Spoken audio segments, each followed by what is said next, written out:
Saya mau langsung ke Bung Maman. Tadi kita sudah intro sedikit bahwa gol-gol kita dari kesalahan. Kesalahan yang mungkin agak dibilang kesalahan yang lucu, bodoh atau seperti apa ya. Iya.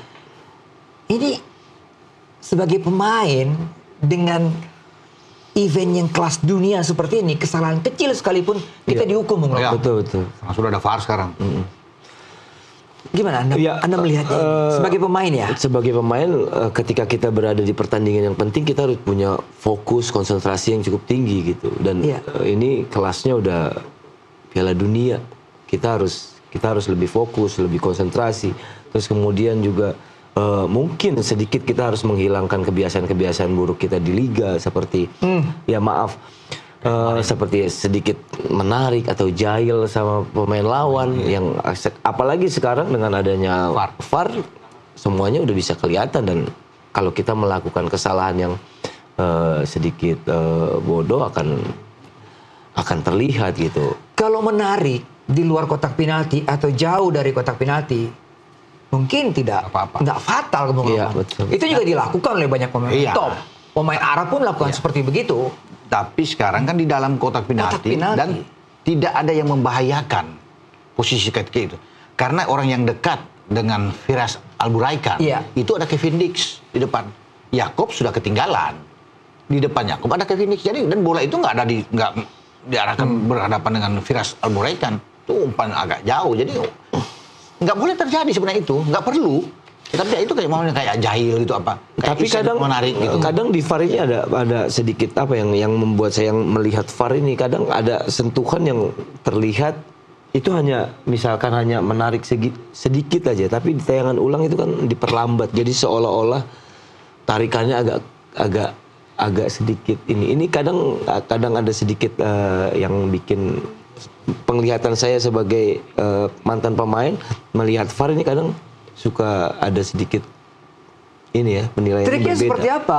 Anda kan menghadapi momen situasi seperti begitu. Entah di timnas, entah di klub, pertandingan-pertandingan menentukan. Ketika ada di kotak penalti, entah menghadapi bola-bola mati, kadang-kadang tarikan, senggolan atau apapun. Kadang sebagai pemain belakang memang kita punya refleks untuk menahan mereka untuk mungkin karena posisi kita salah. Jadi kita agak sedikit menahan mereka dengan cara kita yang akhirnya dengan teknologi sekarang yang sudah ada VAR ya akhirnya merugikan kita. Mungkin ketika tidak ada VAR mungkin kita bisa berdebat atau tidak melakukan pelanggaran atau apapun dan wasit juga tidak melihat. Itu mungkin ya harus dihilangkan kebiasaan-kebiasaan di liga atau kebiasaan-kebiasaan kita sebagai pemain belakang yang balik lagi masalah fokus, masalah konsentrasi. Posisi kita sudah benar, saya pikir nggak akan ada tarikan, nggak akan ada pelanggaran yang bisa merugikan tim. Gitu. Itu sangat merugikan kemarin. Kalau tidak ada tarikan itu, masih 1-1 skor, masih aman kita. Sayang sekali itu tidak perlu. Dan itu kelihatan sekali, bukan tarik sedikit, itu tarik benar-benar. Tarikan dalam posisi tertinggal, boy. Nah ini jadi pelajaran penting buat pemain-pemain belakang kita. Tapi itu tidak akan mungkin terjadi di Jai Itzes, Kevin Dix, mau tarik, karena mereka tahu aturan, nggak boleh bikin apapun. Sekecil apapun itu akan dilihat oleh VAR. Sama seperti 2 handsball, kita kan nggak ngerti 2 handsball dari pemain-pemain Arab. Tiba-tiba ada VAR yang mengatakan menguntungkan buat kita, dipanggil calling itu ada hands. Kita juga nggak protes sebentar di awal tadinya, tapi tiba-tiba menguntungkan. Jadi itulah VAR. Sekecil apapun kita lakukan, iya kan? Kita jari sedikit aja lewat offside kok bisa dilihat, padahal cuma jari yang ujung sepatu doang kecil, bagaimana? Itu yang bisa dilihat. Jadi pemain-pemain yang profesional yang tahu tidak akan mungkin membuat kesalahan-kesalahan seperti yang dibuat Yakob saat kemarin. Nah, semoga ini tidak terulang. Makanya penempatan pemain di starting 11 lawan Irak itu harus pas. Seperti yang kita bahas tadi. Iya kan? Nah, dengan Kevin misalnya bahkan dengan Verdong semua sudah bermain dengan baik. Rizky Ridho apa semua. By the way, Verdong ini sebenarnya posisi kiri. Kondisinya fit apa tidak nih, Bung? Sudah dinyatakan. Pak Mari juga sudah bilang tadi bahwa Verdong udah siap main. Kemarin kan agak sedikit terganggu dengan walaupun dia bisa bermain tapi ya udah dipaksa istirahat aja, difokuskan lawan Irak. Dan dia akan bermain di kiri. Berarti kalau tetap PK kekeh dengan 4. Berarti ada Verdong di kiri, ada Dix di kanan, ada 2 entah Jody Armat atau Ridho yang menemani. Atau tetap dengan Dix, Jai Itzes, kemudian di kanan Sandy Walsh. Oh iya. Ya kan di kanan, di kiri Verdong. Misalnya begitu. Kalau Dix bergeser ke kanan, Ridho yang masuk. Rizky Ridho yang akan masuk bersama dengan Berarti Jesus. Ole harus main sejak menit pertama dong, Bung ya? Boy harus kalau mau main dan dia siap. Harus. Sudah dikatakan oleh Pak Mardi juga bahwa dia akan siap main dari pertama. Memang perlu. Soal nanti dia mau diganti babak kedua itu urusan nanti. Iya. Tetapi kita perlu gol. Kalau dia diganti Ole membuat 1 gol di babak pertama kan modal buat kita. Tiba-tiba di babak kedua dia nggak mati-mati, ditarik aja. Yang penting Ole udah bikin gol. Yang kita butuhkan Ole di kotak penalti adalah gol, Boy. Iya. Dan kemarin pun dia memberikan advantage buat kita. Iya. Satu sontekannya hampir gol. Hampir gol.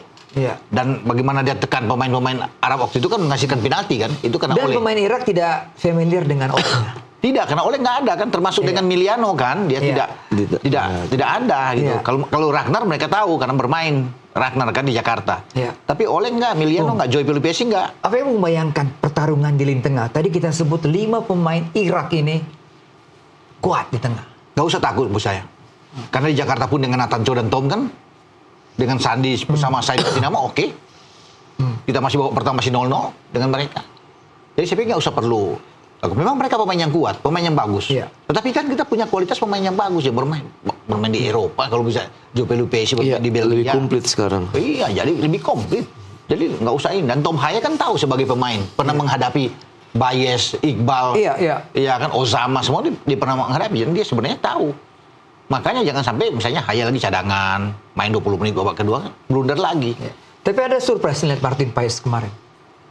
Oke, kebobolan 3. Tetapi berapa penyelamatan? 7 penyelamatan. 7. Bagaimana Anda melihat sebagai back, melihat kiper yang firm banget itu? Ya sebenarnya kita nggak meragukan kiper-kiper kita ya, kiper-kiper siap yang lokal, yang Mulyadi Audiero juga saya pikir nggak meragukan. Dan Paes pas kemarin dari pertandingan sebelumnya dia sudah membuktikan bahwa dia pantas untuk kita nggak perlu khawatir, nggak perlu ragu dengan dia. Dan kembali lagi dia ke timnas kemarin tampil lagi luar biasa. Itu membuat kita sebagai pemain ya punya rasa percaya diri untuk tampil. Ada 3 kesempatan dari 7 penyelamatan itu yang 99% menghasilkan gol. One on one. Salim Aldosari. Iya, dia masih bisa. Kemudian ada tandukan dari Veras yang dia bisa ganggu. Itu luar biasa. Kemudian pemain pengganti Aiman Yahya yang masuk di babak kedua yang sudah dan dia cepat sekali masuk untuk mempersempit. Kemudian dia bisa. Itu kan luar biasa. Kita kan tadinya ragu dia melewati 8 pertandingan bersama dengan FC Dallas nggak main di Liga Amerika, sakit lagi pemulihan tiba-tiba main. Karena dia punya emosional yang kuat, Boy, bermain di Jeddah di tempat yang sama di King Abdullah. Iya kan? Dia mau mulai debut itu pertama lawan Arab yang 1-1 yang dia tahan penalti Aldosari. Jadi dia bermain di situ dia menggila juga. Kemarin tuh sebenarnya nyaris dia udah posisi tepat untuk penalti. Dia tahan itu. Ada yang lucu. Kencang, terlalu keras. Ada yang lucu, Boy, ada yang lucu. Jadi pertandingan itu penalti itu mau diambil oleh Salim Aldosari pertama. Iya. Dia udah pegang, dia lihat pas trauma. Oh iya. Dia lepas, jadi dia panggil si Veras. Sini lu, Veras. Ini bola lu yang penalti, gua kagak deh. Takut dia. Nyalinya ciut juga kan.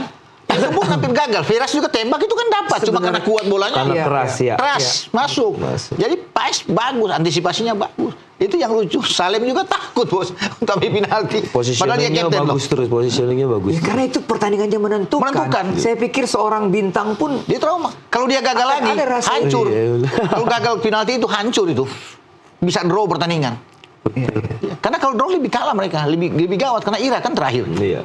Menangnya 3-2 aja mereka agak pelatih goyah, apalagi draw lawan kita. Kita yang dalam posisi unggul, bagus kalau draw. Tapi oke lah, masih dapat peluang. Menang lawan Irak, Boy. Itu yang paling penting. Iya. Ini pressure-nya dari pemain pasti akan dialami juga oleh besok malam ya. Kita melihat melawan Irak ini kan. Apalagi Irak ya punya materi juga yang tidak kalah bagusnya. Tapi menarik Bung Ropan, kita terkejut juga dengan wasit yang memimpin ya. Luar biasa ya, yang tadinya digagukan bahaya karena dari Kuwait. Agak susun kan? Iya. Agak susun juga dengan wasit ini. Iya, Ahmad Al-Alia. Iya. Tapi sebenarnya kalau lihat dari track record dia, bagus memimpin Indonesia. 4 pertandingannya dia pimpin. Itu 2 menang, 1 imbang, 1 kalah. Jadi ada 2 kemenangan. Jadi sebenarnya positif. Nah besok wasit dari Cina. Maning namanya. Ya akan pimpin. Ini wasit kontroversial juga. Iya. Om Boy masih ingat nggak final Piala Asia? Qatar tuan rumah. Iya, 3 penalti. 3 penalti yang dia kasih. Iya. Lawan Oman kalau nggak salah ya. Di final ya. 3 penalti. Itu luar biasa itu di kontroversial dia. Dan penalti ketiga. Qatar lawan Yordania. Yordania bukan Oman, Yordania. Iya. Boy, yang penalti ketiga itu sudah dia udah tim offside. Offside tuh. Tiba-tiba ada komunikasi dengan VAR, berganti dari offside jadi penalti. Itu kan agak rame itu. Nah dia yang pimpin. Tiga penalti. Seakan-akan terlalu miring benar kan. Ya, semoga besok dia sama bijaknya seperti Ahmad Al-Ali yang memimpin kita sama Arab. Itu yang harapan kita terhadap Manning. Ya, jadi mungkin kita doakanlah dia bijak memimpin pertandingan dengan baik, karena itu kan akan membuat pertandingan semakin oke kan antara Irak dan kita, tidak merugikan dua belah pihak, baik kita dan Irak gitu. Iya, situasi kondisi tim saat ini kalau informasi dari Pak Marji semua dalam kondisi sehat ya. Verdong udah sembuh, Pais juga oke, Ole juga nggak ada masalah, ya kan, termasuk pemain-pemain lain. Ini kan situasi yang positif. Betul. Bung Maman sebagai pemain. Ya, yang paling penting itu pemain semuanya sehat, semuanya fit dalam kondisi yang siap tampil semua. Jadi membuat pelatih tidak terlalu pusing untuk menentukan pilihan gitu. Dan yang pasti saya berharap di pertandingan berikutnya dengan kondisi yang bagus, kita lupakan pertandingan yang kemarin, kita masih ada peluang yang cukup baik juga untuk Indonesia. Kita harus maksimalkan di pertandingan besok. Istilahnya nafas kita, nyawa kita dipertaruhkan 90 menit waktu normal besok lawan Irak. Itu aja posisi kita untuk bisa bertarung. Jadi itu kita perlu gol cepat. Kalau kita dapat gol, jangan terulangi gol cepat kayak kemarin ada penalti, tapi 7 menit kemudian direspon oleh lawan 1-1 kan. Betul. Itu yang membuat bagi Jai Isis agak kecewa juga, terlalu cepat gol itu datang buat mereka. Tapi besok kalau kita bisa membuat gol cepat, siapapun yang bikin gol itu menjadi pelajaran buat pemain kita. Kita harus bisa atur tentunya dengan baik, dan itu tergantung dari pemain-pemain ya di lapangan yang dimainkan oleh Patrick Kluivert, starting 11 boy. Oh, kita udah bahas bagaimana evaluasi melawan Arab Saudi, poin-poinnya. Kita juga ngebahas melawan Irak, dan kita berharap tadi apa yang kita bicarakan kita bisa meraih kemenangan. Semoga PK nonton ini.